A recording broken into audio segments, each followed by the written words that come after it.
What's up? Zoom is here. No, that's stupid. Hey, I wanted to take a moment to talk about Zoom, the meeting conferencing app. No, the video conferencing app. Oh. What's up? It is time we talk about Zoom, the video conferencing app, the one that everybody is using right now because COVID-19 has everybody locked in their homes, can't do anything, and so everybody has hopped on the platform, Zoom, to do their talking to each other, to do their meetings, to get work done, to hang out with people, to catch up. Zoom has become the #1 conferencing app out there, and everyone is using it. With everybody using it though, we've seen some problems. We've seen some things come up where the news is reporting that we need to be safer with our Zoom calls because people are going into Zoom calls once they get the meeting ID and playing things like pornography in there, playing inappropriate sounds, doing things on there that disrupt the entire meeting and could potentially be catastrophic for you and your organization.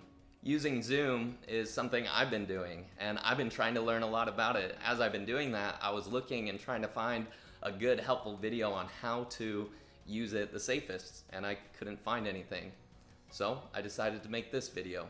I decided to do all the research on Zoom and what kind of settings you can do and where you need to use it, what platform you should use it on. Is it through the web browser, mobile app, desktop app? What is the best thing for us to do so that we can have the safest Zoom calls? My name is Caleb McMains, and today we're gonna look at 5 settings that will help protect you and your participants.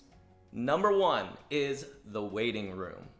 The waiting room on Zoom is this feature where when participants come into your meeting after they put in your meeting ID that you've given them, you get to screen anybody who's coming into your meeting. It's a great way to monitor and make sure the people who are in your meeting are the people who are supposed to be in your meeting. If nothing else, turn this one on. If you don't do anything else on this video, at least get that on so you can at least screen who and who is not in your call. And the way you do this is, there's multiple ways, but I'm going to tell you the way to do it that you can do it by default. Right now you're looking at the way you log into the web browser for Zoom. You go to your settings, and then you find the setting that says enable waiting room, and you go there and you click it and you turn it on. Once you do that, you can close out of it and it will be synced across all of your devices. You won't have to be going back and forth on, oh, did I set it? Is it on? It'll be on by default. All right, let's go to number 2. Number 2 is turn off file share. Disable file share.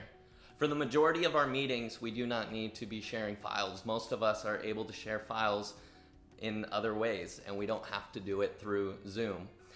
Disabling file share is something that allows you to protect your computer from anything being sent to it that shouldn't be sent to it. It will also make it so that participants aren't sharing files with each other. This is a great way to help protect those in your group, protect yourself, protect your computer, protect theirs, turn off file share.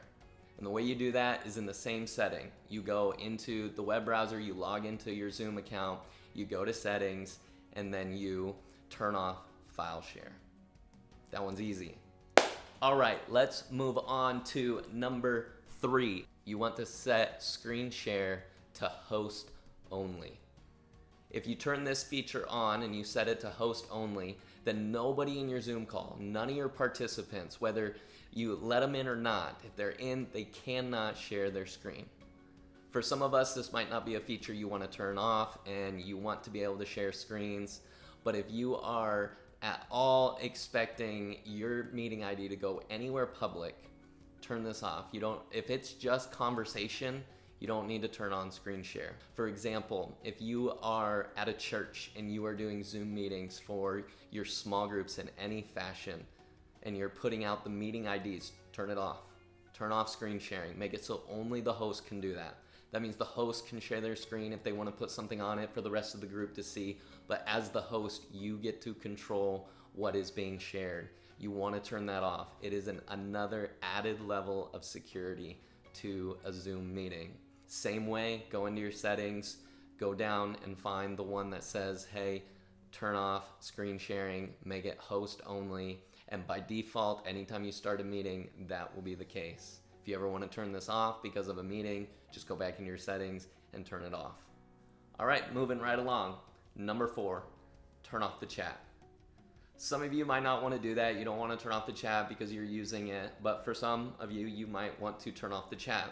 If you don't want that distraction, or you're worried that one of your participants or someone in the meeting is going to just blow up that chat, whether it's just a bunch of random stuff or maybe it's inappropriate things being said, you can turn that off completely.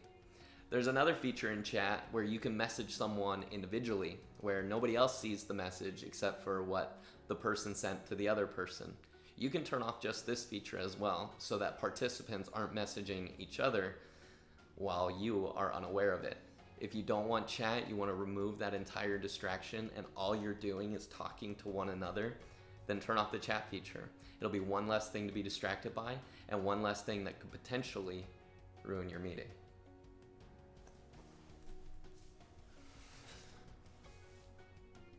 All right, number 5. Number 5 is interesting because I actually couldn't get it to work, but I wanted to mention it just in case it worked for other people. It's the virtual background.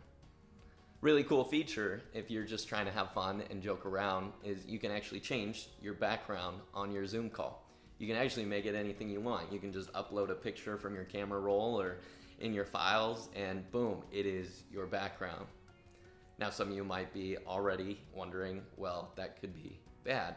Well, yes, it could, because that means any saved picture can become someone's background. And Zoom has a setting in their settings on the web browser. Again, all of this is settings you change in the web browser. You log into your account, you go to zoom.com, log in, and go to settings. And you can turn off virtual background. Now I did this and I tested it out on every platform. I did it through the browser, I did it through the mobile app, and I did it through the desktop app, Xbox app. They don't have one of those. And it didn't work. The participant, whether they went into the waiting room and I let them in, they were still able to always turn on their virtual background.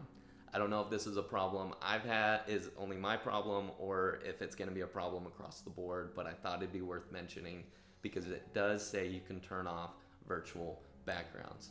I have reached out to Zoom about this and I'm still waiting to hear back to see if there's something messed up with their settings or if you just can't turn that feature off. And if you can't, maybe they will add it. But those are the 5.